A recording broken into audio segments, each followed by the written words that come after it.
Good afternoon, everyone. I hope you don't mind if we get started. It looks like we're live streaming already on Facebook. So good afternoon. My name is Christy Thomas, and I'm here with my colleague, Steve Lavoie. We're both librarians here at the main library in Oakland. And we'd like to say thank you so much for joining us all online. The Oakland Public Library has had the honor of hosting the Penn Oakland Awards for many years at our Rockridge Library. And this is our second time hosting the awards online. Even if we can't be together in person, we are so glad to be able to continue this partnership. I deeply appreciate the work that Penn Oakland does to honor multicultural literature and their special focus on fighting censorship. These efforts are deeply shared by Oakland Public Libraries and have special resonance in this moment. If you haven't visited your favorite Oakland Public Library in person lately, we would love to see you. And if you prefer to visit us virtually, you can visit us on our new website anytime. I encourage you to support today's esteemed authors by purchasing their books, and please consider purchasing them from the Bookmark Bookstore, which is the volunteer-run bookstore that supports the Oakland Public Libraries. You can purchase books online from them at their webpage on bookshop.org, and you can also purchase used books from them at their location on Washington at 7th in Old Oakland. I am so honored to introduce Tennessee Reed, chairperson of Penn Oakland and your co-host for this afternoon. Thank you so much, Tennessee Reed. Thank you. Good afternoon. My name is Tennessee Reed, and as chairperson of Penn Oakland, I want to thank you for joining us in the celebration of the 32nd Annual Penn Oakland Awards. Excuse me, I'm going to share my screen so you can see the program. The board of directors joins me in thanking the Oakland Public Library, Rockridge branch, especially Christy Thomas, for allowing us to present these awards virtually. And here is the cover page of the program right here. And I would like to read to you a bit of history about how Penn Oakland started, which was written by Ishmael Reed, a founder of this Penn chapter. It appears in his introduction to Fighting Words, 25 years of provocative poetry and prose from the Blue Collar Pen, an anthology of poetry, fiction, and essays edited by Judith Cody, Kim McMillan, and Claire Ortalda that was published by Heyday Books in 2014. In the mid-70s, I was hired as director of the San Francisco State Poetry Center. Uproar occurred. Some of the white poets feared a Black uprising that would eliminate their participation. I met Floyd Salas, the late Floyd Salas now. The late Floyd became my ally to reform what I was calling at the time the AT&T of the poetry world, which at that time was dominated by the Beat Generation and its acolytes. I wrote an essay about this monopoly, which incurred the wrath of Allen Ginsberg, who bawled me out during a luncheon at Enrico's. I held my ground, and Bob Callahan pointed out to Ginsberg about the Beat Generation's reputation as misogynist and exclusional racially. Ginsberg saw the light, and toward the end of his life taught a course in African-American literature at Brooklyn College. I was one of his guest lecturers. All one has to do is read poets and writers to see that the American literary scene is still a white chauvinist scene. The possible exception is the Naropa Institute, which under the leadership of Ann Waldman is a model of diversity. The mainstream, forget it. With the exception of a few tokens, it remains one in which multicultural poets are marginalized. An example occurred recently in the New York Times book review, in which one of the tokens wrote about politics and contemporary culture. Not a single Black American, Native American, Hispanic, or Asian American was mentioned. The late Floyd had shown his mettle when a movement to make San Francisco State more diverse was met by strong armed resistance. The late Al Young and I published his novel, Lay My Body on the Line, about the drive for an inclusive ethnic studies department. He is probably the best Oakland novelist since Jack London. The late Floyd Salas was the perfect ally in our attempt to build institutions that would support diversity.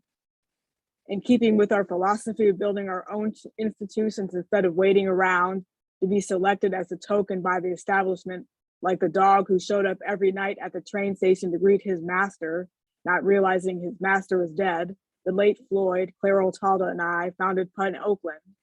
We've become known as the blue collar pen by the New York Times, which is appropriate since most of us are of working class origin, and often our discussions take the form of a Pier 6 brawl. Ultimately, we have survived these decades intact because none of us has forgotten where we came from. It's been 25 years since Claire, the late Floyd, the late Reginald Lockett, and I met at Atmara, an Eritrean restaurant in Oakland, to establish another institution for the purpose of pulling the marginalized literature into the center. The resistance continues as the know-nothing Tea Party mentality sweeps not only politics, but culture. In Arizona, they are raiding schools and removing books by Chicano and Chicana authors from the shelves. In the same state, ethnic studies has been banned. The Tennessee Tea Party wants to ban any reference to slavery in textbooks. We are in for a long twilight struggle, but in the end, our country will be in better shape than the one we found. We will have helped to create not an exclusive city on the hill, but the inclusive rainbow city in the valley. I am sharing the program with you online. So you may notice that some of our awards carry the name of the late Josephine Miles, a poet and longtime faculty member of the UC Berkeley English Department who died in 1985. She was the first woman to receive tenure at the UC Berkeley English Department and the only member of the UC Berkeley faculty who would show up at our multicultural poetry readings. So in her honor, I'm going to read one of her poems, After This, C, that appears in an oral biography, Teaching Poet, edited by Marjorie Larney and was published by Lines at Intersection in 1939. After this, C. This is as far as the land goes. After this, it is sea. This is where my father stopped, being no sailor, being no Beowulf, no Orient spice hungry. Here he let horizons come quietly to rest. What he fled is past and over, raftered roof and quilted cover, the known street and the known face, the sailed place. This is as far as the land goes. Here we are at bay, facing back on the known street and roof, all flight. Spent before our birth in building the new towns, letting these last horizons come quietly to rest. We have a special pressing need, we of this outer border breed, to climb these hills we cannot flee, to swim in this sea. This is as far as the land goes. Here the coast ranges, soft and brown stand down to hold the ocean. Here the winds are named for saints and blow on leaves, small, young, yellow, few, but bound to be ancestral. Nowhere are so still as here, four horizons or so clear. Whatever we make here, whatever find, we cannot leave behind. So let's move on to our awards. First up for the Josephine Miles Award, we have Joy Harjo, Leanne Howe, Jennifer Foerster's When the Light of the World Was Subdued, Our Songs Came Through, a Northern anthology of Native American poetry. And introducing Jennifer Foerster, who is with us today, will be Michael Young. Michael Young is a writer and veteran book slinger at City Lights Book and Publisher. His work has appeared in such places as Plowshares, Granta, and French Vogue. His father was the recently departed Al Young, poet, novelist, former poet laureate of California, and original Penn Oakland board member, Michael Young.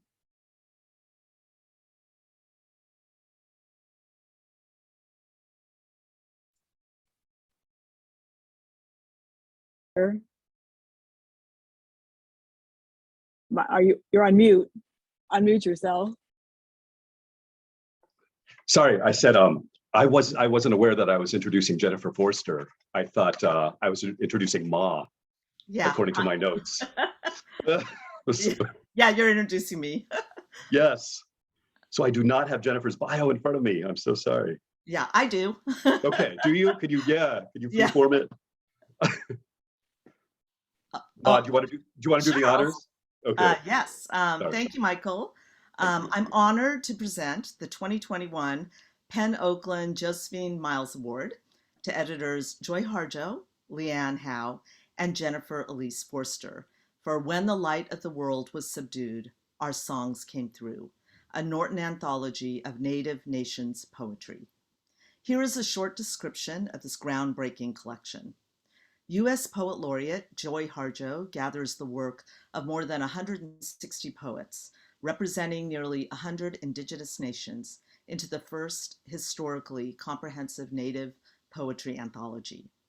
This landmark anthology celebrates the indigenous peoples of North America, the first poets of this country, whose literary traditions stretch back centuries. Opening with a blessing from Pulitzer Prize winner and Scott Momaday, the book contains powerful introductions from contributing editors who represent the 5 geographically organized sections. Lou Whittington from the New York Journal of Books writes, "The poets in this anthology are artists, historians, and keepers of the truths of their heritage, their people, and their lands. These poems are testament to their personal journeys, and this collection is transcendent in its authority and eternal power." And now I'd like to share some short bios for each of our recipients. Joy Harjo, the 23rd Poet Laureate of the United States, is an internationally renowned performer and writer of the Muskogee Nation, the author of 9 books of poetry, including the highly acclaimed An American Sunrise, several plays and children's books, and 2 memoirs, Crazy Brave and Poet Warrior. Her many honors include the Ruth Lilly Prize for Lifetime Achievement from the Poetry Foundation, the Academy of American Poets Wallace Stevens Award, 2 NEA fellowships, and a Guggenheim Fellowship. Leanne Howe is a writer, playwright, poet, and scholar. She is a recipient of a Ford Fellowship Lifetime Achievement Award by the Native Writers Circle of the Americas, American Book Award, and others. Her award-winning books include Shell Shaker, Evidence of Red, Miko King's An Indian Baseball Story, Chalk Talking on Other Realities, and Savage Conversations. Leanne Howe is the Eidson Distinguished Professor of American Literature at the University of Georgia and an enrolled citizen in the Choctaw Nation of Oklahoma. Jennifer Elise Foerster is the author of 3 books of poetry, Leaving Tulsa, Bright Raft in the Afterweather, and The Maybe Bird, forthcoming in 2022. She is a recipient of an NEA Creative Writing Fellowship, a Lannan Foundation Writing Residency Fellowship, and a Wallace Stegner Fellow in Poetry at Stanford. Foerster grew up living internationally, is of European descent and Muskogee descent, and is a member of the Muskogee Nation of Oklahoma. Muskogee, sorry. I'd now like to welcome Jennifer Elise Foerster, who will be accepting the award on behalf of Joy Harjo and Leanne Howe and herself, and has a few words from each of them to share. And Jennifer. Thank you so much, Ma, for the introduction. Jennifer Foerster, Chahojifgados, Ishti Muskogolgi, Ichaswalgi Achusti, Umalegados, Lojabogadadi, Imadalwados, San Francisco Legados. I'm speaking here from Ramaytush Ohlone land in San Francisco. As associate editor of When the Light of the World Was Subdued, Our Songs Came Through, I am deeply honored to accept this award on behalf of Joy Harjo, the anthology's visionary and executive editor, and Leanne Howe, the anthology's executive associate editor, and the 16 contributing editors and regional advisors, whom I'll list off right now. Kimberly Blazer, Hyde Erdrich, Diane Benson, Brandy Nalani McDougall, Cedar Saigo, Deborah Miranda, Gordon Henry, Roberta Hill, Santee Frazier, Tiffany Midge, Laylee Long Soldier, Tanea Winder, D.G. Okpik, Tacey Atsidi, and Sherwin Bitsui. The collection of poetry by Native Nations authors uniquely spans 4 centuries and includes 240 poems from 161 poets representing 90 nations, which are only a fraction of the almost 600 nations of this country. There is no singular story in these poems, just as the poets, the peoples of Native nations are not a singular people. Native American poetry is a misnomer. What this collection is a range of poems from poets of this country's Native nations. This is a collection that challenges the country's literary imagination to re-envision our stories of ourselves and our nations, peoples, and realities for the too many unacknowledged stories, songs, and peoples that have been at the root of this nation and that continue to flourish. It is key that more than 16 contributing editors and regional advisors, all Native poets, were equal part in the ultimate curation of this book. Each region was guided by several contributing editors and advisors who collaborated on selecting the poets and poems, and one editor was chosen for each region to write an introductory essay. Joy Harjo wrote the introduction, and Leanne Howe wrote the outroduction. All voices participated in the making of this book, and it was Joy Harjo's vision for the curation to be inclusive, not exclusive, and to give the contributing editors equal responsibility in their contributions and opinions in shaping this artwork. There are so many more poets we wanted to include in this anthology, and the most difficult part was having to adhere to the publication's space and page limitations. So many essential voices we weren't able to include, but that should demonstrate the astounding richness and depth of the poetics of Native people that have been largely unheard through several centuries of literature. As Joy Harjo writes in the introduction, when the light of the world was subdued is only a slivered opening into a vast literary field. And Leanne Howe writes, this collection of poems born of these lands is not an end or a beginning. Leanne wanted to share these words today in gratitude for this award. I am grateful to the peoples whose land this is, and for their endurance and strength over the last 500 years. It is their grace and beauty we carried with us in the making of this anthology. I will never forget the experience of working with Joy and Jennifer, and I remain in awe of the power of the poetry contained within the anthology. I'd like to also offer these words of gratitude from Joy. We give thanks to those who kept culture going, kept the arts and poetry going.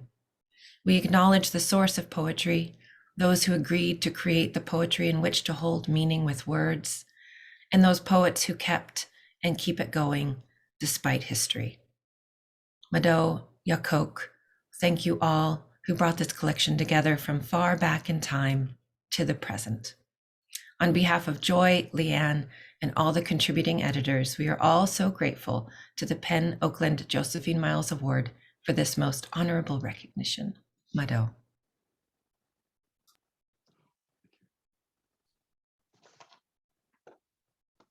Thank you, Jennifer Foerster. Next, we have, please share the screen.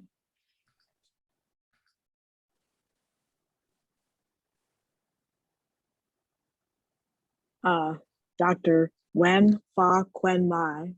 Did I say it right? So, and introducing her will be Lucille Lang, who is the author of 7 full-length poetry collections and 4 chapter books. Her latest collection is Birds of San Pancho and Other Poems of Place, Blue Light Press 2020. She has also co-edited 2 anthologies, Fire and Rain, Eco Poetry of California, and Red Indian Road West, Native American Poetry from California, and published 2 children's books and a memoir, Married at 14, A True Story. A new anthology that she edited, Poetry and Science, Writing Our Way to Discovery, came out in November 2021. The founder and publisher of Scarlet Tanager Books, she lives in Oakland. Lucille Lang Day.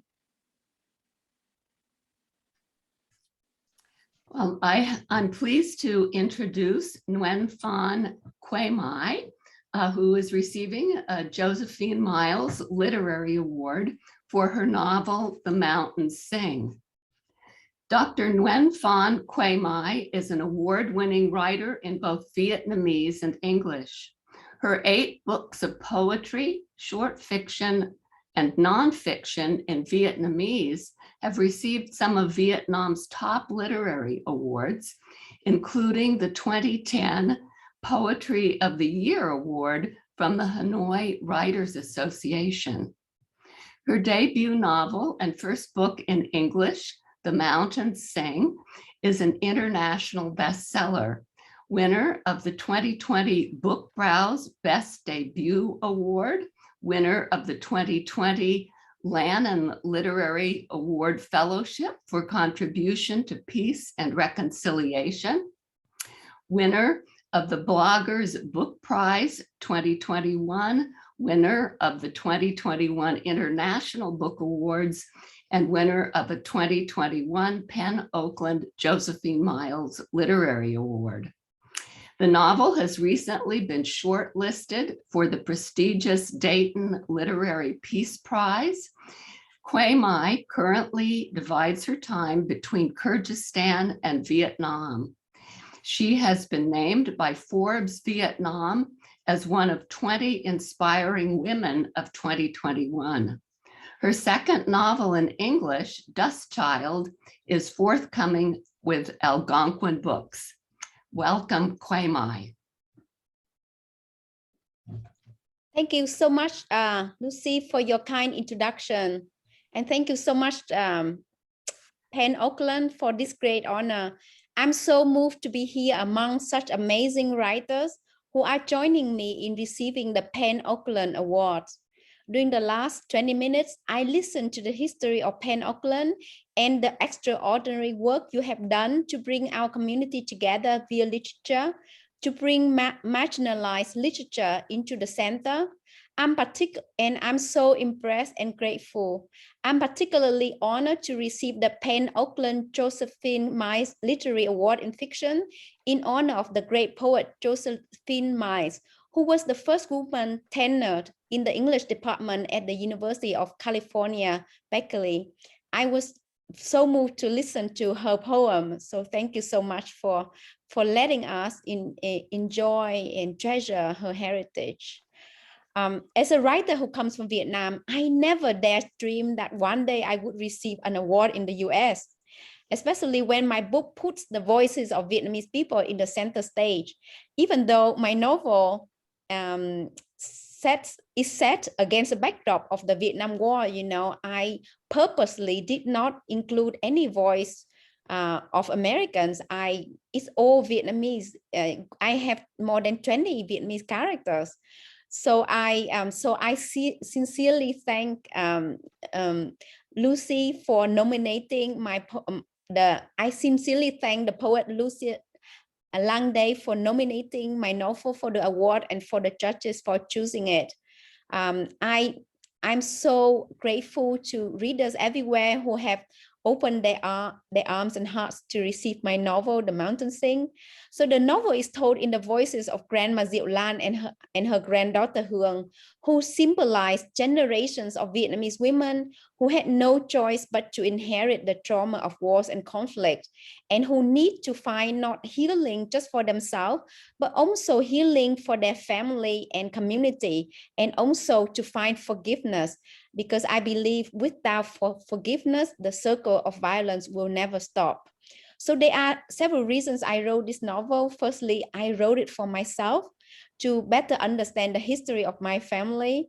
I wrote it to understand the history of our Vietnamese community and why we still have so much trauma, and why and what it takes to heal and to reconcile. I wrote it in honor of many untold stories. I interviewed hundreds of people to be able to fictionalize their experiences into The Mountain Sing, and I'm really grateful for the faith they have in me. So during the 7 years I wrote this book, I was really torn by the fact that I had so much material, and I felt that I had this duty to properly honor the many things people shared with me that they didn't share with other people. So it's a great honor that my novel is here, that and that I'm able to share it with you. And also one of the important reasons is that I wrote it to have a grandmother. So both of my grandmother had died before I was born. So I was always jealous of my friends who had grandmothers to tell them stories. So as a little child, I told myself one day I would write a book to have a grandma. I was told that I have 7 minutes. So if I may, I would like you to meet Grandma Diệu Lan in my novel, whose characters is very much inspired by the women I met in my life. So this is a short reading from my novel told in the voice of Grandma Diệu Lan, who is telling the stories of her family to her granddaughter Guava. Guava, remember how we used to wander around the old quarter of Hanoi? We often stopped in front of a house on Hàng Gai. I didn't know anyone who lived there on Silk Street, but we stood in front of the house, peering through its gate. Remember how beautiful everything was? Wooden doors featured exquisite carvings of flowers and birds. Lacquered shutters gleamed under the sun, and ceramic dragons soared atop the roof's curving edges. The house was a traditional namzan with 5 wooden sections, remember? And there was a front yard paved with red bricks. Now I can tell you the reason I lingered in front of that house. It looks just like my childhood home in Nghệ An. As I stood there with you, I could almost hear the happy chatter of my parents, my brother Công and Auntie Tu. You asked me why I never mentioned to you about having a brother and an aunt. I'll tell you about them soon, but don't you want to visit my childhood home first? To go there, you and I will need to travel 300 kilometers from Hanoi. We follow the national highway, passing Nam Định, Ninh Bình, and Thanh Hóa provinces. Then we turn left at a pagoda called Phú Định, crossing several villages before arriving at Vĩnh Phúc, a village in the north of Vietnam. The name of this village is special, Guava, as it means forever blessed. At Vĩnh Phúc, anyone will gladly show you to the gate of our ancestors' home, the Trần family's house. They will walk with you along the village road, passing a pagoda with the ends of its roof curving like the fingers of a splendid dancer, passing ponds where children and buffalo splash around. During summer, you gasp at clouds of purple flowers blooming on swan trees and at red gout flowers sailing through the air like burning boats. During the rice harvest seasons, the village road will spread out its golden carpets to welcome you. In the middle of the village, you will arrive in front of a large estate surrounded by a garden filled with fruit trees. Peeking through the gate, you see a house similar to the one we saw on Silk Street, only more charming and much larger. The people who take you there will ask whether you are related to the Trần family. If you tell them the truth, Guava, they'll be astonished. The Trần family members have even been killed, died, or disappeared. You will learn that 7 families have occupied this building since 1955, none of them our relatives. My beloved granddaughter, don't look so shocked. Do you understand why I have decided to tell you about our family? If our stories survive, we will not die, even when our bodies are no longer here on this earth. Thank you so much. Thank you. Thank you. That was beautiful. Before I introduce Robert Mailer Anderson, I would like to retroactively give a shout out to Nguyên, the fellow Oakland Penn member. Nguyên poetry chapbooks are Ruins of a Glittering Palace and Score in Bone. Invisible Gifts, Poems was published by Manic D Press in 2018. Nguyên is the first poet laureate of El Cerrito, California, and her full-length poetry collection, The Luminous Storage Unit for the Spirit House, was published by Omnidon in 2021. She often collaborates with visual artists, musicians, and other writers, and was a spring 2021 ARC Poetry Fellow at UC Berkeley. And on to Robert Mailer Anderson. Robert is a writer, producer, activist, ninth generation Californio, author of the best-selling novel Boonville, play The Death of Teddy Ballgame, co-writer, producer of the films Pig Hunt and Windows on the World, which was also a graphic novel, and a contributor to the Anderson Valley Advertiser, one of my favorite funky old school print newspapers, among other works and publications. Anderson was appointed to the California Humanities Board in 2020, is a board member of Penn Oakland, and on the advisory board of Los Senzontles. As a music producer, he has been nominated for 3 Grammy Awards and won 2 NAACP Image Awards. He was named a San Francisco Library Laureate 3 times, a member of President Obama's 2012 National Finance Committee, and received the SF Arts Medallion in 2016. Robert Mailer Anderson. Wow, thank you. Yeah. Thanks a lot, Michael. Thank you, sure. It's great to be here with everybody today, especially in these times here.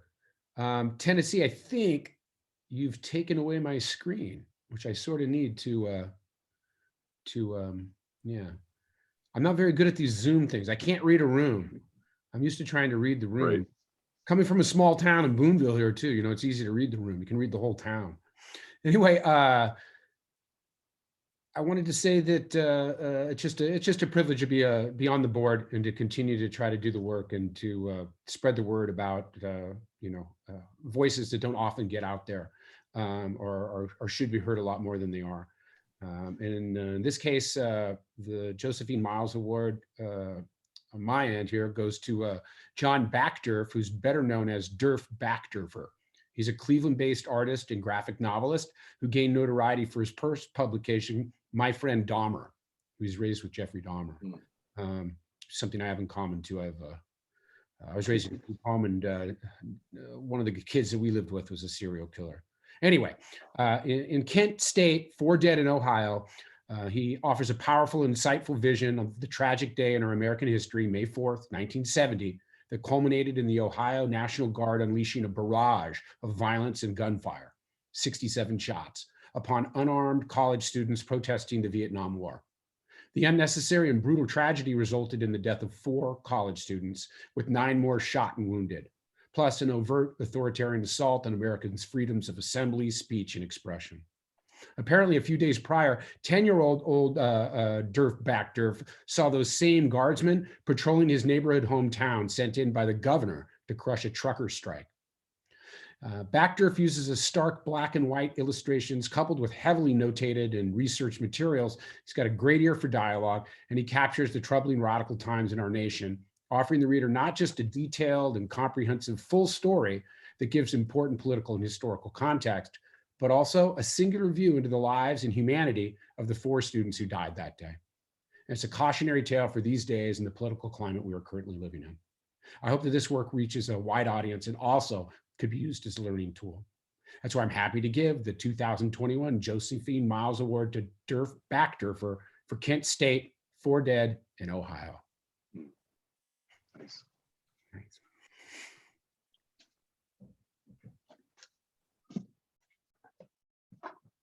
Okay. I think I am up.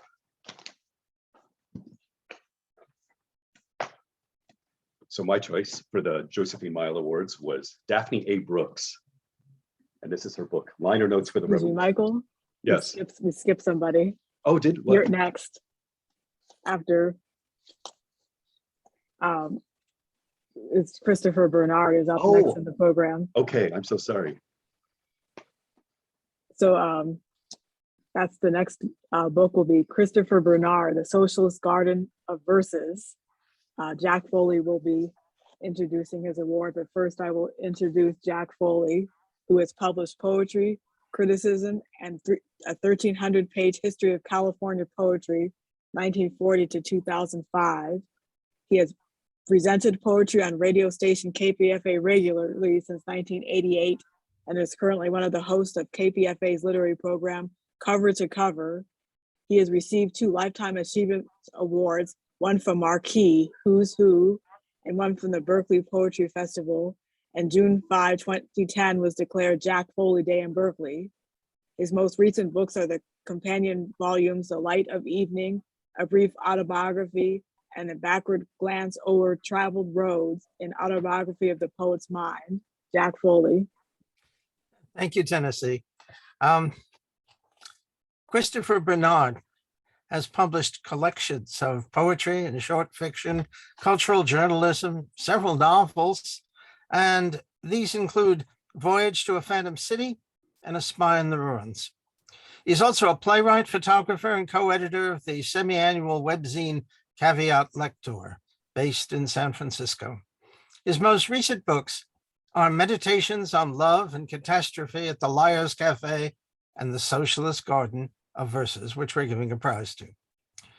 We speak often of multiculturalism, but I believe that the reason we perceive multiculturalism is the fact that our minds are themselves fundamentally multiple. The range of work in the Socialist Garden of Verses is extraordinary, and this range is a precise indication of the mind's multiplicity. Brilliantly practicing free verse, formal verse, and experimental verse, Bernard is capable of the fierce and often hilarious satire of his Donald Trump sequence, "In the beginning, Donald remodeled the heavens of the earth," as well as of the eerie, surreal, disturbing images of his poem, Phantom Buildings.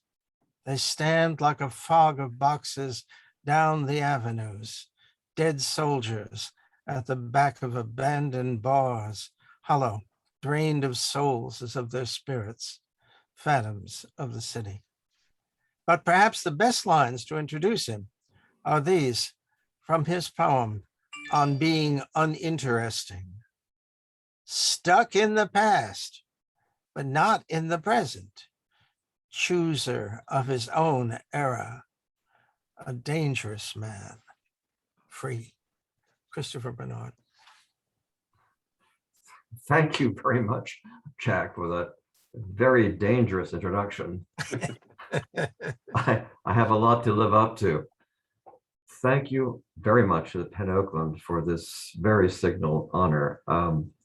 I was shocked when I was told I got it. I was not expecting anything remotely like that, and I'm still shaking from the feeling of gratitude that I have to you all for the board and Penn Oakland, which I actually have been a member of for many years. So many thanks to you all. And I need to also thank my long-suffering, my patient and wearied, I should say, publisher, Mark Wyman at Regent Press at Berkeley, for standing by me for all these years. He's published 5 of my books, and I think there are more in the queue. We'll see. I have so many thanks to give. In fact, I've written a piece specially for this occasion called, I hope appropriately, Many Thanks. Where to begin? Well, why not begin here and now? Who you are, I need not say. You know you. To you I say, thank you. Then, there and far. But do you know then who you are?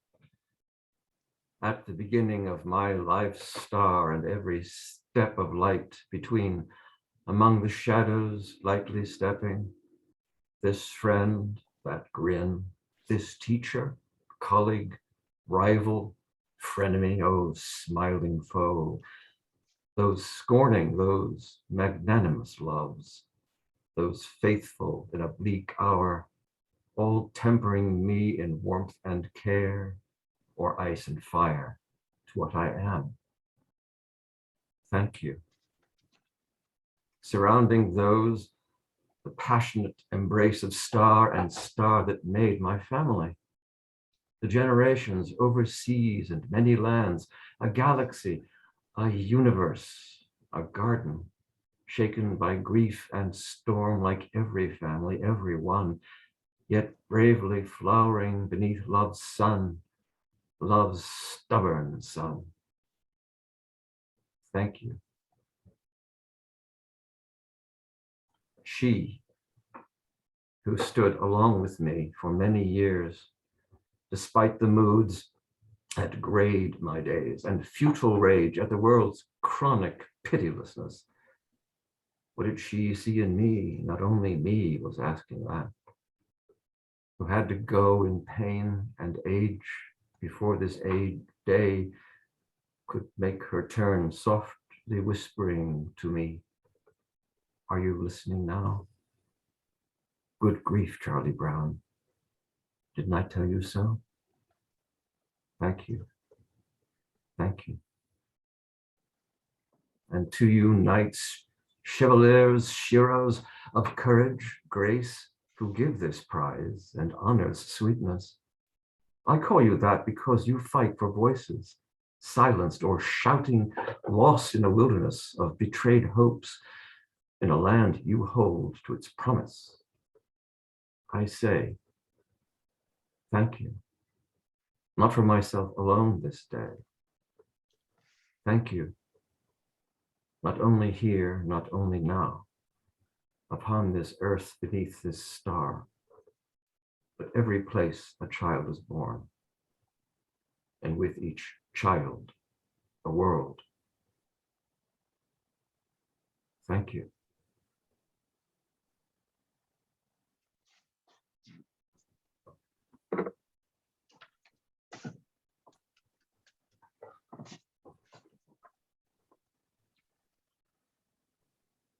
Okay, Michael, you're up next.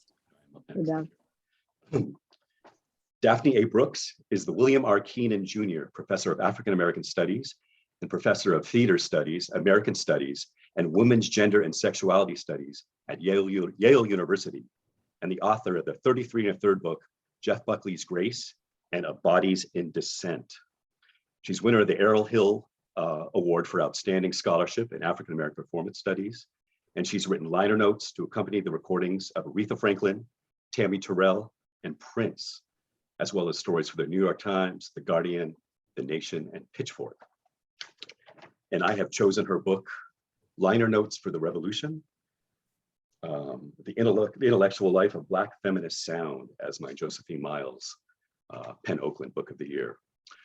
The book is just like a wildly expansive journey through the radical sounds of Black feminist music, from Bessie Smith to Beyonce. And Miss Brooks is a music geek for the ages, and it takes one to know one.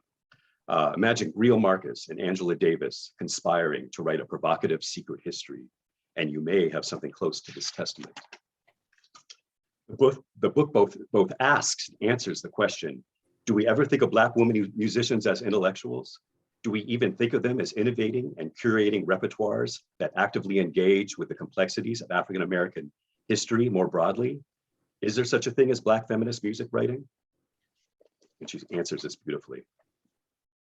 The book is divided into two sections, side A and side B, appropriately, that crisscrosses through time, connecting late 19th century writer and singer Pauline Hopkins with the avant-futurism of Janelle Monáe today, zigzagging back to Zora Neale Hurston and her work as a singer and sound architect, Lorraine Hansberry as a queer Black feminist critic of modern culture, and it even digs into the quest for music and clues surrounding the enigmatic and phantasm-like 1930s country blues musicians Geeshie Wiley and Ellie Thomas. This book, as you can surmise, is also an archivist's dream, and it's apparent from Miss Brooks' deep dive submersion that archiving is a passion of hers. She spent years traveling to and digging through material at Rutgers Institute of Jazz Studies, the Schoenberg Center for Research in Black Culture in Harlem, and Harvard's Schlesinger Library. Miss Brooks says, sometimes I feel like I've been writing this book all my life, and it certainly shows. I love this book. And I'm tickled that she was able to attend today's event. And without any further ado, Daphne Brooks. Thank you so much. Oh, for sure. Thank you, Michael Young, for those generous comments and for such a beautiful rendering of the book. And to the Penn Oakland board members and community of creatives and members of the Oakland Public Library community, thank you for extending this incredible honor to me. I am so humbled to be in the company of my fellow honorees, an array of longtime heroes of mine, an extraordinary artist whose artistic bravery and ferocious creativity and bold literary work continue to galvanize our spirits in this 2021 edition of our Unsettling Times. I'm also a proud Berkeley alum and remember the days of walking the Cal campus and seeing Professor Reed from afar. So it's particularly moving to see him here on this call and to be a part of this community that he helped to establish. This award is especially meaningful to me for so many reasons. As a Bay Area native, as a UC Berkeley alum, and as a former Oakland resident, I'm forever mindful that this corner of the world where I was raised laid the seeds for the kind of writer and scholar I've ultimately become. And by this, I mean that it is not lost on me that being born in 1968 to Great Migration public educators who discussed the headlines in the San Francisco Chronicle with me, being the little sister to an older sibling who shared with me the Black feminist literature setting her soul on fire at Mills College in the mid-70s, the work of Alice and Tony and Ntozake, being the youngest child in a much older family, the menopause baby, as it's now sometimes called, being the one who navigated the strange, unknown universe of whatever post-civil rights America fashioned itself as being, with all its shibboleths, as well as radical experimentations with hope and cultural hybridity, being the one to absorb all of the art and music passed down to me and my family, the Ellington and Basie and Billy Eckstein of my parents, the Temptations of my brother, and the Jackson 5 and Donna Summer of my sister, being the one to take all of that in and still lay claim to a time and place that was uniquely my own, that felt so keenly unique and special to me as a countercultural site of radical aesthetic possibility and collectivity. That history lives inside of me and is certainly one of the driving forces behind my reasons for writing liner notes for the revolution. The feeling behind the book and its ties to my Bay Area youth can best be summed up by something I wrote much earlier, nearly 20 years before this book was published, in a piece included in the Critical Karaoke Project, which ends with this closing passage, which I'll briefly share with you today, if you'll indulge me, as a love letter to this gathering and to this place far, far away from cold Connecticut, where I'm trapped. And so it goes like this. A magical metropolis just up the 101, stretching all the way over the bridge and into the nation of Oakland and across to planet Berkeley. A rock and roll mecca strewn with revolutionary petunias, hustler preachers, assassins, and cult leaders, a machine gun toting newspaper heiress, a queer wonderland, a Black nationalist matrix of fisted pledges and socialist breakfasts, a field of dreams with giants like Mays and McCovey. I seeped up the mysticism of this aching lament and imagined that I could click my heels and return to my land of milk and honey. Call me Tanya, Angela, or Huey, and find me tickets to Bill Graham's next day on the green. This remarkable place where my civil rights pioneer father once shared a coffee with Janis Joplin on his way to work, and where this past Monday I walked into the ballpark by the bay, waiting for the mighty Bonds to launch 660 into the Cove, only to spot a mullet-free Steve Perry, lead singer of Journey, sitting in the stands. I offered him the tale of my summer of '79, and he told me how he'd heard about my late father, the activist, and my sister, the ballpark announcer. And so this cornball anthem, here I'm referring to the Bay Area band Journey's song Lights. And so this cornball anthem goes out to my dad, who left this earth last June of 2003, to my mom, and to all of the brave men and women who lived and died so I might inherit the right to rock in a strange and colorful new world of Hurt So Good pop songs and top 40 dedications. I will always pull out my lighter and raise a flame to you. And so that was Critical Karaoke, a piece that felt right to read from today in order to convey how deeply felt my sense of connection is to the Penn Oakland world of art and community. Liner Notes for the Revolution is, at the end of the day, a story about the centrality of Black women musicians in the making of the modern world.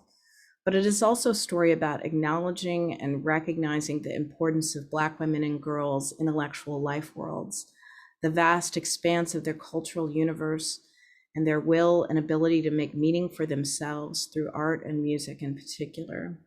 From Northern California's own Tower Records to the Bay Area roots of rock music journalism, from the Black feminist literary renaissance and grassroots Black activism of the East Bay to the psychedelic afterlives of creativity that course through the city. This place provided me with the tools to do a lot of dreaming and to take seriously the art of dreaming as a form of dogged resistance. I accept this award humbly, and I dedicate it to all of the women and girls of color who are raising their voices in the name of music that matters to them. Thank you so much, everyone. Thank you, Daphne.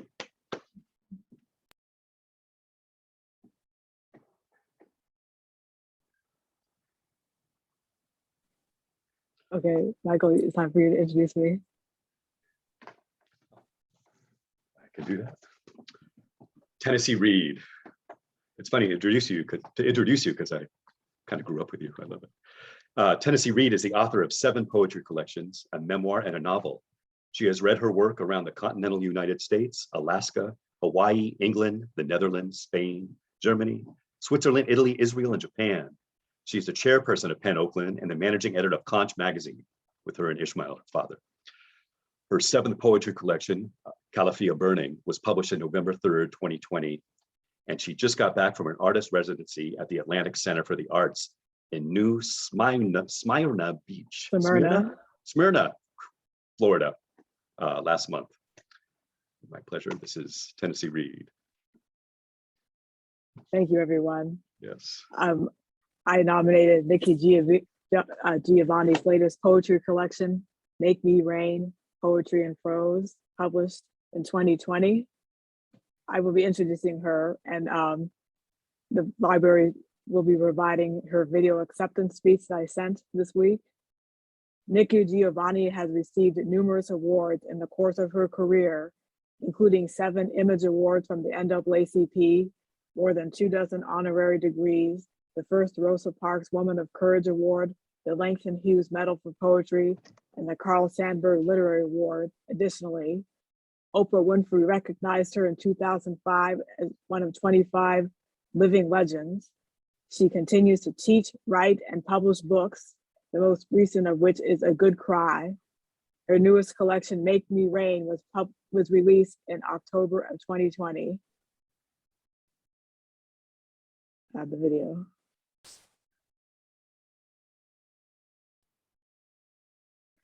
Thank you very much for allowing me to receive the Josephine Miles Award. I am so pleased to be a part of the Oakland community again. I love what you all are doing, and I am so pleased that you have chosen my work to honor at this particular point. Thank you very much for thinking of me.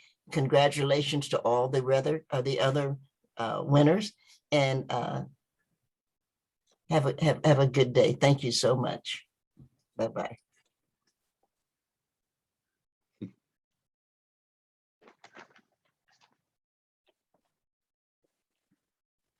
Okay, so the last Josephine Miles Award is going to be going to Terry McMillan for her book, It's Not All Down From Here, a novel. And I will be introducing Ishmael Reed. And after that will become her video acceptance speech. Ishmael Reed is the author of novels, plays, poetry, and nonfiction, and has received prizes in every category.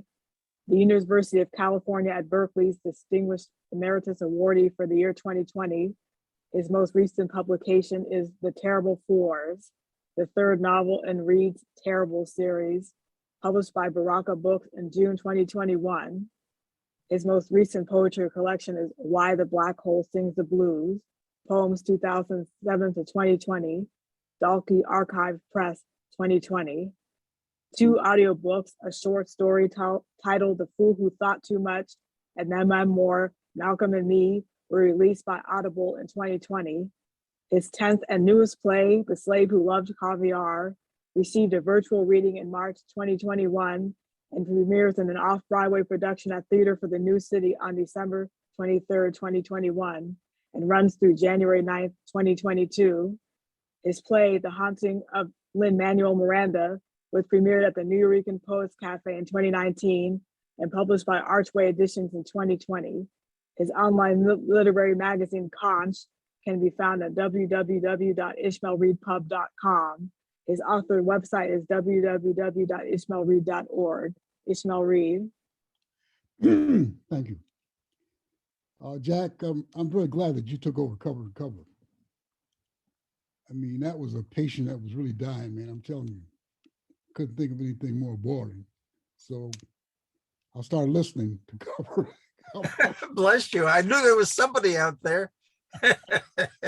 Thank you, Ishmael. And I want to congratulate all the winners. You're getting because Lucy, we're going to have what do you call it? Calligrapher, a fancy calligrapher, do the awards this year. We had a debacle last year because I had the bright idea of having the awards done in glass. And it was like a postal nightmare trying to send those things out. Took us finally a year to get them all sent. I want to thank the library, Oakland Library, Rockridge Branch for sponsoring this. This is a very distinguished history of libraries in this town, dating from the time of Ina Colbreth, who was the first poet laureate of California, as a matter of fact. Ina Colbreth, she was supposed to have been the first white child to enter California on the horseback ridden by Jim Beckworth, the Black Native American, well, he became a member of the Native American Nation scout, and was Jack London's librarian. Introduced Jack London to literature. And then we had Huey Newton and Bobby Seale, who read books in the library here in Oakland and started a revolution. I'm very glad to introduce Terry McMillan. And Terry McMillan showed promise very early in her career. I want to talk about tokenism, which is my habit. Johnny, and it's okay for me to talk about tokenism because I'm a token. But I'm a token who realizes that there are writers who write as well as I do or even better, okay? John A. Williams and John Oliver Killens both discuss how Black writers' reputation is accepted by the mainstream. A powerful white critic or constituency anoints the writer, and then impressed by the publicity and promotion, Black readers adopt the writer. The Black intelligentsia accepts the writer uncritically, hoping that some of the anointed writer's fame will trickle down to them. Terry McMillan was an exception to that rule. She achieved her prominence by hard work and striking a chord with women who lacked a writer who spoke to them. Liberals had nothing to do with her success, nor did diva makers like the New York Times, Newsweek, and Time magazines, all owned, incidentally, by patriarchs. She showed promise at an early age. The late Al Young and I published her when she was a student. When living in New York, she was a member of the famed Harlem Writers Guild. She was also an actress in the radio version of Personal Problems, a meta soap opera starring Berta Mae Grosvenor, and which is now recognized as a classic. The film version is now streaming on the Criterion Collection on Netflix. Excuse me, the Criterion Collection. She did not rely upon the publisher to promote her career. She did it herself, informing bookstores when she would be available for readers. Over the years, she has accumulated millions of loyal fans, and they showed their affection with the responses to her new novel. and I'm going to quote some of the responses. I am in my early 60s, and the main characters in this book are in their late 60s. As with them, I've endured my share of life's challenges, death, illness, issues with family and friends. Early in the book, I felt that it would be emotionally draining, with being a reminder of past experiences, a focus of present trials, and anticipation of possible future challenges. However, the more I read, the more I was encouraged to make some changes in my life. Get the help you need for your challenges, whether it be mental, physical, or spiritual. I love that there was a sister circle where they encourage and inspire one another. We only get one life, so let's live it to the fullest. Another reader says, I have grown up with Terry McMillan books, so reading this one felt like a long hug from an auntie you haven't seen in a few years. As always, McMillan captures the beauty and power of Black women and sisterhood. Laretha and her friends are a reminder that aging happens to all of us, and it's up to us how we live it out. My favorite quote, I don't feel old.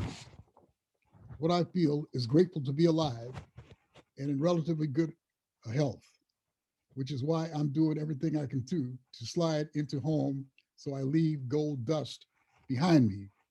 And finally, I was so excited to read Terry's new book. I've been a fan of hers for many years. The story starts off very engaging, and the main character, Laretha, is hilarious. Laretha is in her 60s and experiences all the trials of an aging woman, including being grumpy at times, but she has a kind heart and loves her family. When tragedy happens, Laretha must decide if it's all downhill from here. Will she stay in grief and sorrow or push forward? Often concerned more about her family and others than herself, Loretta decides that self-care requires discipline, commitment, and self-love. Will she reach her health and economic goals? Finally, for her readers, millions of fans, Terry McMillan is like Loretta of the novel. She cares for others, and in an age of a cold-blooded novel angst, hers shows empathy. She shows that art and popularity are not contradictions. Terry McMillan receives the PEN Oakland novel for her novel It's Not All Downhill from Here.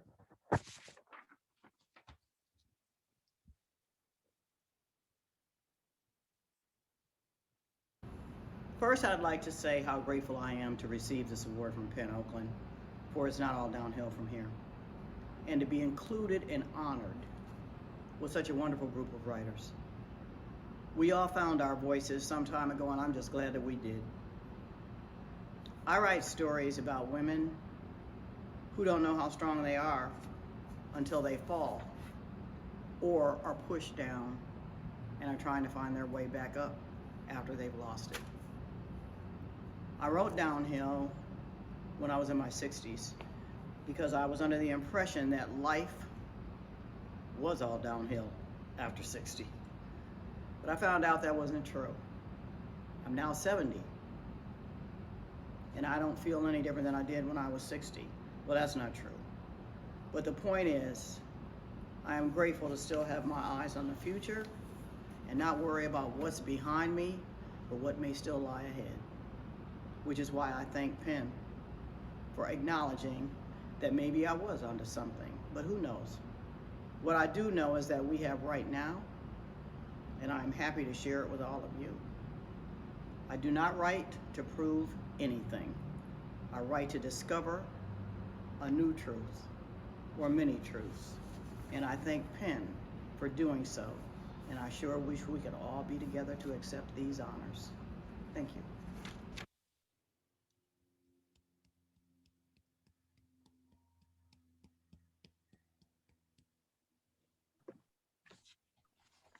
So this now concludes the Josephine Miles Awards. It's now time to present the Adelle Foley Award. There will be two of those. The first annual Reginald Martin Award for Excellence in Criticism, the Gary Webb Anti-Censorship Award, and the Reginald Lockett Lifetime Achievement Award. So the first Adelle Foley Award will be going to Margaret Porter Troupe. Okay, here he goes again. Okay. Okay, are you ready? I think I'm gonna do an introduction. Yes, I was going to introduce Cheryl Fabio. She's been working in documentary film since 1976. And after receiving a BA in sociology and photography at Fisk University, and an MA in documentary film production at Stanford, she started freelancing and eventually became a producer, director for KTOP TV and other community-based organizations. She was program director at Black Filmmakers Hall of Fame in Oakland, taught at City College of SF, managed EATV, and became operations manager at KTOP TV back in Oakland. In 2009, she graduated from the John F. Kennedy School of Law. Cheryl started a nonprofit, Sarah Webster Fabio Center for Social Justice, named after her mother, the great revolutionary poet. She continues to work on documentary films, and her most recent film, I believe, is Evolutionary Blues, West Oakland's Music Legacy. Everyone, Cheryl Fabio. Thank you, Michael. Thank you, sure. I nominated Margaret Porter Troupe for an Adelle Foley Award for her work in both Harlem and in San Diego. Margaret Porter Troupe was born and raised in Gloucester, Mississippi. She graduated from Ione College in New Rochelle, New York, with a Bachelor's of Art in English. Margaret was an account executive at the New York Times for 16 years, and then she embarked on a career in the arts that spans more than 40 years. Her entrepreneurial spirit and passionate dedication to the arts has brought her distinction in the role of producer of cultural events, both in New York City and in San Diego, California. Margaret Porter Troupe is the director of the Gloucester Arts Project, as well as the Harlem Arts Salon. We welcome you, Margaret Porter Troupe.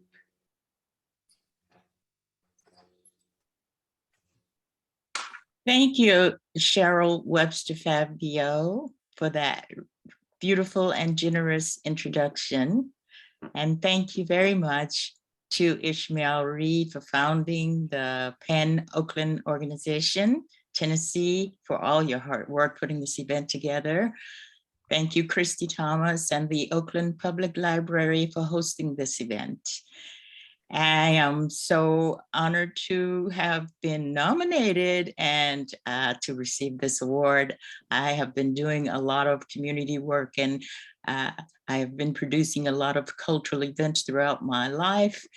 And it's done out of need, out of the need to give back and to make sure that artists and writers and creative people have a platform where they can discuss their work and meet their audiences and sell their books and other artworks. And also I've been dedicated throughout my life to making sure that our young creative youth, our young African-American and other children of color have access to the arts, that they appreciate the arts, that they understand that their creativity is the most important thing that they have, and to help them nurture that, to help them practice making art, to help them discover their talents, to give them themselves back, to give them themselves and empower them to be their most creative selves. I've dedicated my life to this kind of work, not because I wanted to get an award, but it's also very nice to get one and to know that other people recognize you for the work that you do and support you. So I'm really privileged and I feel very humbled by this award. And I'd like to also congratulate all the other awardees today for the great work that you've been doing as well. I am also very humbled to receive this award and to share it with the Governor of California, the esteemed Honorable Gavin Newsom. All of the work that I've done in the arts throughout my career has been accomplished because of the incredible number of people who've been instrumental in helping me shape a life's work dedicated to providing a platform for artists, especially artists of color, to read, to perform, and to connect with their audiences. I owe a big debt of gratitude to my family and to my husband, Quincy Troupe, all of whom have unfailingly supported me over the years as I've dedicated myself to making sure creative young people have a robust curricula that nurtures their imaginations and creativity, because they are the next generation of leaders. None of this work would have been possible without the help of an entire network of people who value the arts as a necessary life experience, just as I do. And I'm especially grateful to the support I've gotten for my latest venture, which is the Gloucester Arts Project, a free multidisciplinary arts camp for children in rural southwestern Mississippi and online wherever they may be. So I'd like to thank the National Endowment for the Arts, the Mississippi Arts Commission, the Mississippi Center for Cultural Production, otherwise known as SIP Culture, the Peter N.G. Schwartz Foundation, the Scone Foundation, the Lucy Goldman Trust at the San Diego Community Foundation, the Gloucester Arts Project Board of Directors, staff, parents, teachers, collaborating organizations, and all the individual donors who contribute year after year after year to help make it possible for me to do this work. Not only do we give young people the opportunity to express their creativity through a multidisciplinary arts program that includes music, poetry, visual arts, theater, and performing arts, we make it possible for them to have an up-close and personal interaction with some of our most brilliant and accomplished creative thinkers today. I'd like to thank also all the visiting artists who've made special guest appearances each year to inspire and encourage our youth, including Eve Ashheim, Will Calhoun, Danny Glover, Joy Harjo, Tayemba Jess, Rudy Langlace, Jerome Lanier, Delroy Lindo, Terry McMillan, Kalindo Parker, Javanka Steptoe, Cassandra Wilson, and Camille Yarborough. We also encourage young people to develop positive character traits through our values code. We ask them to incorporate the principles of honesty, responsibility, fairness, empathy, hard work, cooperation, respect, and self-respect in their daily lives to help them think about the person they want to become. Just as importantly, I'd like to thank the core group of dedicated, committed teaching artists who are all distinguished professional artists who've been with me from the beginning, as well as our staff of and volunteers, our collaborating institutions and local organizations. A special thanks to Chris Cobb, who was there from the beginning, to Carolyn Catchings, Lillian Imanugu, Porter Troupe, Judy Perry Smith, and Kenneth McGowan Jr., who make sure we keep our promise of bringing the arts camp to kids in person on the ground in Mississippi, as well as online, wherever they may be. Most importantly and critically, our teaching artists who have taught and mentored the children participating in our summer arts camp for the last 8 years. Kelvin Bell, guitarist and lead teacher. Lyndon Barra, animation teacher.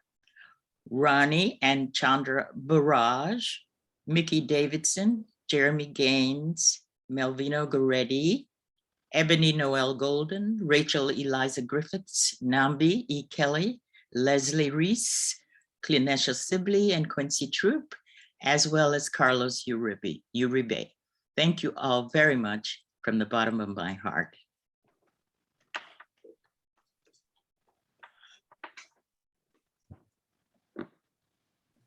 The next Adelle Foley Award will be going to the Honorable Gavin Newsom, Governor of California. Jack Foley, would you like to do an introduction?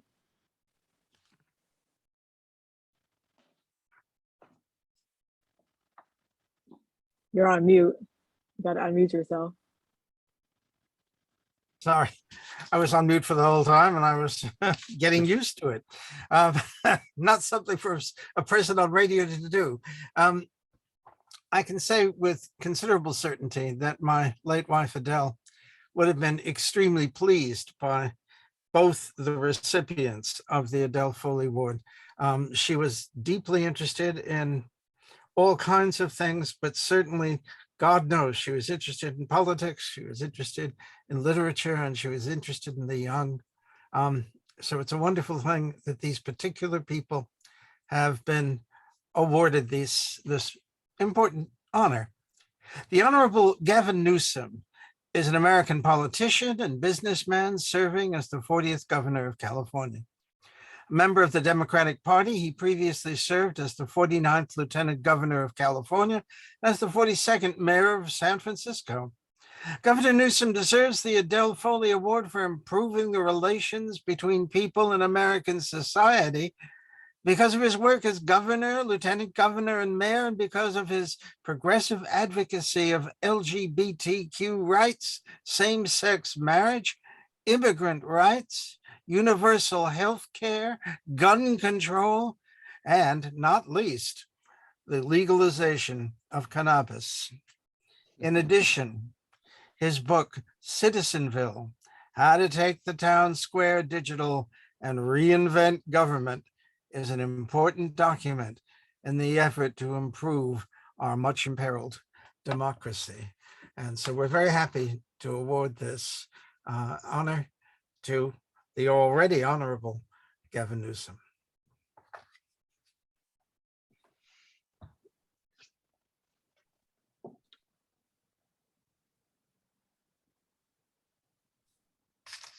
Thank you. Now it's time for our first annual Reginald Martin Award for Excellence in Criticism, who the winner of that is Dr. Jerry Ward, and C. Lee McInnes, who we publish regularly in our online magazine Conch, has sent us a video with a few words about Dr. Jerry Ward. C. Lee McInnes is a poet, short story writer, author of 8 books, former editor of Black Magnolia's Literary Journal, and a retired English instructor from Jackson State University.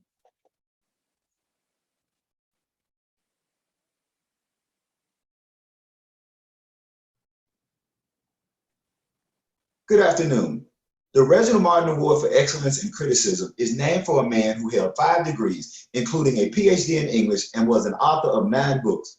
Also, Dr. Reginald Martin published hundreds of articles, poems, and short stories and lectured all over the world, discussing topics as wide-ranging as African-American literature, the economics of publishing, various aspects of American popular culture, and the correlation between prison recidivism and illiteracy. Along with that, his books, Ishmael Reed and the New Black Aesthetic Critics, Southern Secrets, Dysfunction Junction, Everybody Knows What Time It Is, and his seminal essay, Current Thought and African-American Literary Criticism, all combine to create a new standard for exploring how literary theory and creative writing must exist in a complementary relationship so that the art is reflective of the socio-political reality and sensibilities of the people, while the theory serves to illuminate the best practices of artistic production to ensure that the work functions to heal, educate, and inspire the people to reach their full potential. Additionally, by the age of 35, he was the youngest person to become a full professor at the University of Memphis. Through his creative, theoretical, and academic work, Dr. Reginald Martin inspired a generation of young artists and theorists to learn the canon of literary history and then master their unique abilities to reshape and refashion the art of their time to meet the needs of their culture. It is in this tradition that no one is more deserving of this inaugural award than Dr. Jerry W. Ward. He was born in Washington, D.C. in 1943, and his family moved to Mississippi when he was 6. He attended Tougaloo College and received a Bachelor of Science degree in 1964. Like the aforementioned Dr. Martin, Dr. Ward began his career as a creative writer and theorist, crafting poems and essays that provide both an aesthetic and sociological understanding of the brilliance, beauty, and power of African people. His first national publications were in the 1972 summer issue of Black Creation, the 1973 issue of Hoodoo, and the 1983 issue of Black Collegian. The publications in Hoodoo and Black Collegian led towards long-lasting friendships with the late poet and editor Amos Zubotin and with poet, fiction writer, playwright, editor, and activist Columbia Salam. Together with playwright, editor, and activist Tom Dent, these writers helped to shape the core of the post-Richard Wright and Margaret Walker Alexander generations of Afro-Southern literature. By the early 70s, Dr. Ward became associated with Black Art South, an outgrowth of the Free Southern Theater in New Orleans, which was founded in 1964 to nurture and celebrate Black theater and to use theater as a tool for social and political reform and activism.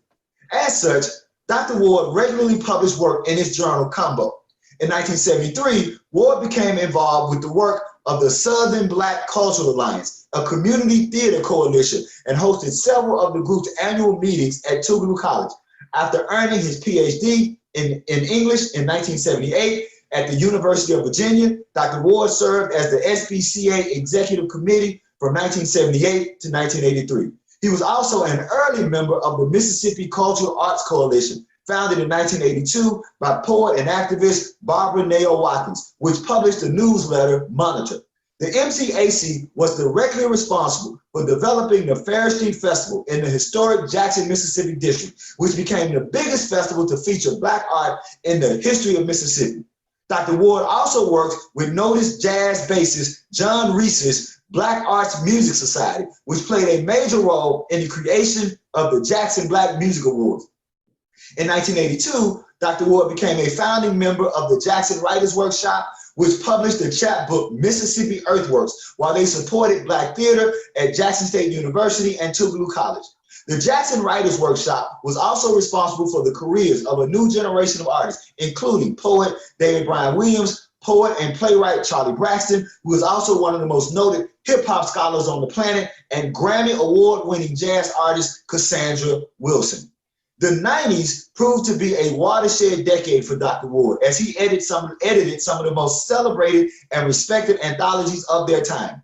In 1990, he published Redefining American Literary History, which cemented Ward's reputation as a first-rate literary critic, archivist, and educator. In 1992, he published Black Southern Voices, which works to widen the notions of Black Southern writing. Filled with the traditional names of the canon, the collection works to add further evidence of the merits of Black Southern writers. However, by including writers such as Angela Davis, the collection also forces readers to re-examine what is considered to be Black Southern writing. In 1993, Dr. Ward wrote the introduction to Richard Wright's Blackboard, and in 1997, he released the seminal Trouble the Water, 250 Years of African-American Poetry, which continues to be lauded as an essential text in the study of African-American literature.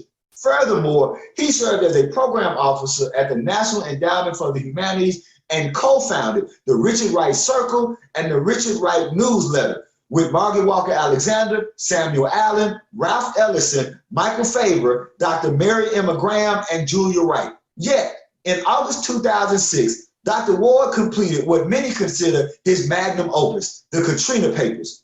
Building on the tradition and structure of Jean Thomas Cain, the Katrina Papers is an amalgamation of poetry, narrative, and critical essay woven by the jazz sensibilities of what it means to be a Black person, constantly taking the pieces and fragments of an arrested or interrupted life and creating beauty that testifies to the spirit of human survival.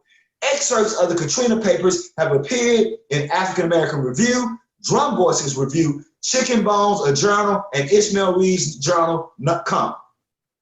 For more than 55 years, Dr. Jerry Ward Jr. has been the epitome of Black brilliance, especially in showing that the purpose of the scholar is to lead, guide, assist, and protect those who have been less fortunate than oneself, while creating work that reveals to readers a horizon of greatness that they are able to achieve. Moreover, as a distinguished professor of Tougaloo College, Dillard University, and Central China Normal University in Wuhan, Dr. Ward, like Doc Martin, has produced a new generation of teachers, creative writers, and theorists whose work continues to shape and reshape the fabric of African-American literature. Ladies and gentlemen, please welcome the first winner of the Reginald Martin Award for Excellence in Criticism, Dr. Gary Webb Jr.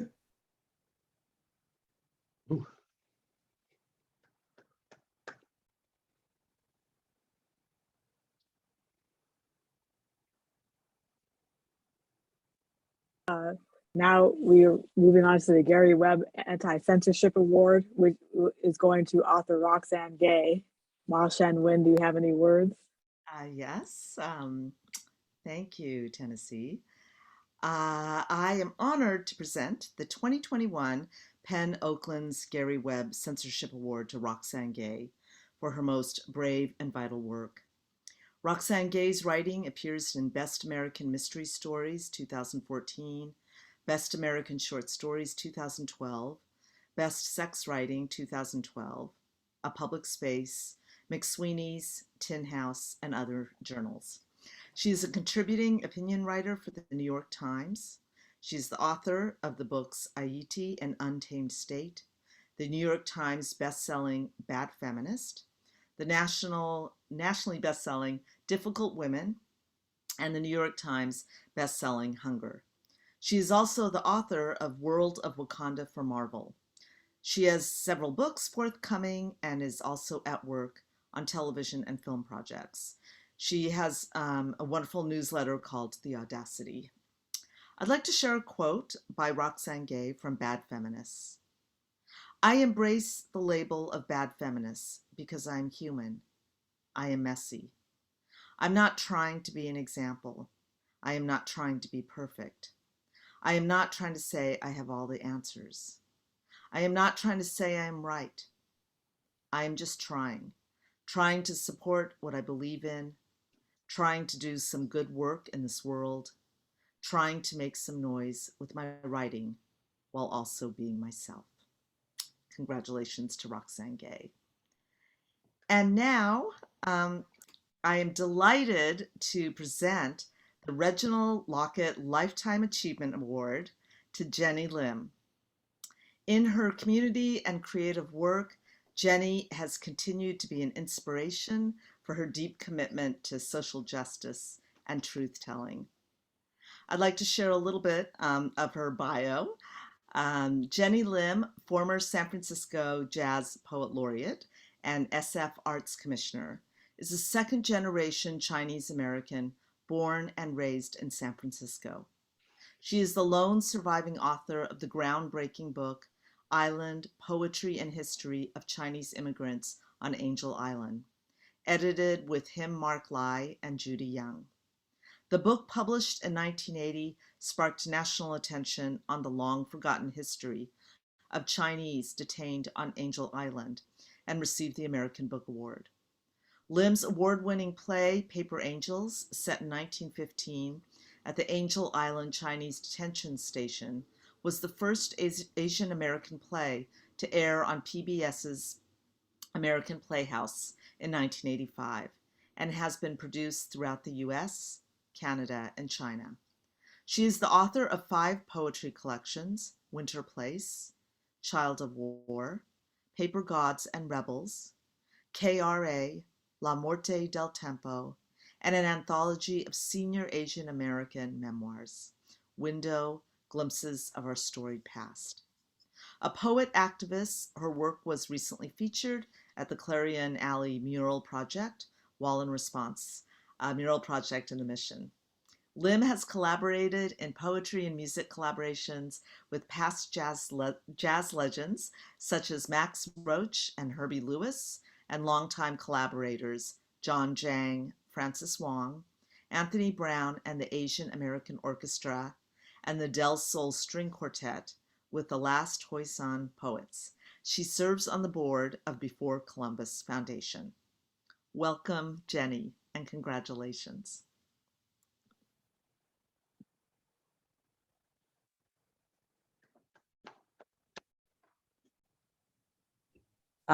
finally unmuted. Thank you, Ma, for that introduction. It's always wonderful to be nominated by someone you really respect, admire, and love. And thank you for the nomination, and thank you to Penn Oakland for giving me this wonderful Lifetime Achievement Award. I have a funny story to share with you, and the reason why this particular award means so much to me. Reginald and I go back many years. In fact, maybe about 25 years ago, we were invited to San Francisco State to read along with Juan Felipe Herrera. It was an Alan Sadovsky 10 a.m. morning class. And we got there and waited, and it looked like no one was going to show up. So we had planned to adjourn to breakfast because Juan Felipe had talked about eating that prickly pear. So we had imagined prickly pear omelets. Well, lo and behold, a few students started to trickle in. There were about 4 students. So we sat down and we proceeded to read. It was one of the most memorable readings I can ever remember.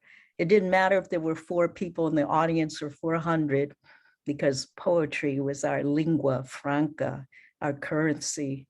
And of course, we all know Juan Felipe became the US Poet Laureate twice, and Reginald Lockett came to be a distinguished professor at San Francisco State, inviting me to read in his classes many times.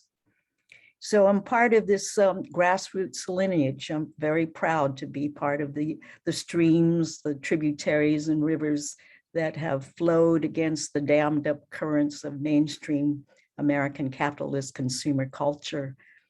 And Penn Oakland, of course, was established to validate voices like mine that were marginalized, people who were invisibilized. So my great debt is to Ishmael Reed, the late Floyd Salas, I dearly loved, Reginald, Clara Tida, and Al Young, and all their supporters who opened the door for writers like me. In fact, it was Reed and Al Young's Y-Bird that first published my writing in 1978. And it was before Columbus that awarded me the American Book Award for the book Island, Poetry and History of Chinese Immigrants on Angel Island, with the late Him Mark Lai and Judy Young in 1980. Him Mark Lai provided me the literal English translation of the Chinese poems that were inscribed on the walls of the immigration detention barracks on Angel Island, and I in turn translated them into poems in English. Those poems represent the first poems ever written by Chinese in America. They also represent the first Chinese American poems of resistance and protest against institutional racism and anti-Chinese violence in the US under the Chinese Exclusion Act that lasted from 1882 to 1943. And how sad it is that xenophobia has reared its ugly head once again. Anti-Asian hate crimes have risen by 164% since this time last year. It's sad that we've come this far only to repeat that history again. As the youngest daughter of 7 born to working class Chinese immigrant parents and a grandfather who was deported back to China after having lived and worked in the US for many years, like many of our Latinx and Haitian brothers and sister immigrants today. At the age of 10, my father was left alone, abandoned in the US to survive by his wits.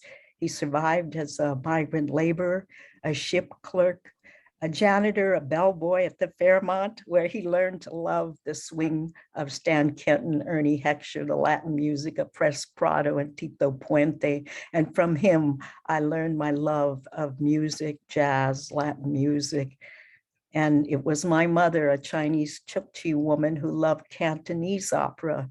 And from her, I learned to keep my language, which is the Toisanese dialect of many of the early Chinese immigrants. and that language is slowly becoming extinct because Mandarin is the dominant standard language of China. So I'm indebted for her for refusing to learn to speak English to make sure we would never forget our Chinese roots. As a single mother, I've raised two beautiful daughters, one who drowned in Cache Creek 2 days before 9/11, and the other, a success in the biotech field, who's blessed me with two talented and magical grandsons, one who is a wonderful artist. So this award is for them so that they won't forget their lineage. I turned 75 next week, and this is the best birthday present ever. And I want to end with this poem, Waiting, because I grew up in North Beach, Chinatown. I'm waiting for the war of the world to be over and for the proclaimed virtues of capitalism to expand eligibility to all tiers beyond the 10%. I'm waiting for this pandemic of violence to surrender hatred to death, and for the first cherry blossoms of spring to amass its beauty and banish the sinister hands that would bludgeon and chop the beloved branches off the trees of life that give refuge to camp survivors in J-Town. I am waiting for Ferlinghetti and the rest of the white brothers and sister beats, Ginsberg, Corso, Kerouac, Whalen, Kaufman, DePrima, and Hirschman, to howl in unison from whatever streets they might happen to be inhabiting in the Six Realms or North Beach, where poets spring out of cafes like Dungeness crabs from nets at the bay waters of Bohemia, where I was born, next door to the old intersection of the arts on Union Street, and 6 blocks from City Lights, where I spent childhood days reading Zen and learning insurrection from poetry that rescued me from the anonymity of conformity and nationalism. I am waiting to be inspired by the living and not the dead, but the dead seem more alive than the living these days. I'm waiting for the 8 immortals like Lu Dongdin and Gao Guoji to awaken me from the doldrums of quarantine, that I may search the elixir of truth to save my soul. Thank you very much, Penn Oakland. Thank you.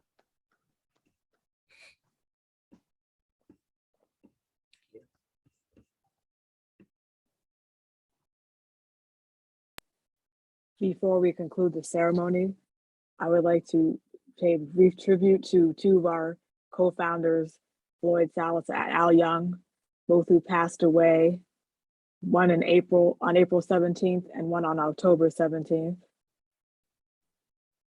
Michael, do you want to say a few words about Al Young? Oh, gosh. One thing I could say is this gave me some solace. The night he passed, he was dear friends with Raymond Carver, and in Carver's very last collection of poetry, there's a poem called Late Fragment, and I have it here. It's, and did you get what you wanted? Let me start over. And did you get what you wanted from this life? Even so, I did. And what did you want? To call myself beloved, to feel myself beloved on the earth. And my father was beloved, and you know, he left looking kind of like a Zen monk, his last expression, and there was peace, you know, and I have comfort in this. And I want to thank you all so much for being his friend, and Ishmael, everything. It's almost hard to speak up still. Thank you. Thank you, Michael Young. This concludes the 32nd Annual Penn Oakland Awards. Congratulations, everyone. And thank you to the winners who were able to attend, and congratulations to those who weren't able to attend. Again, thank you, Christy Thomas at the Oakland Public Library Rockridge branch for setting this up for us. The ceremony has been recorded on Zoom and will be available to watch on the library YouTube page and on Facebook. Thank you, Tennessee.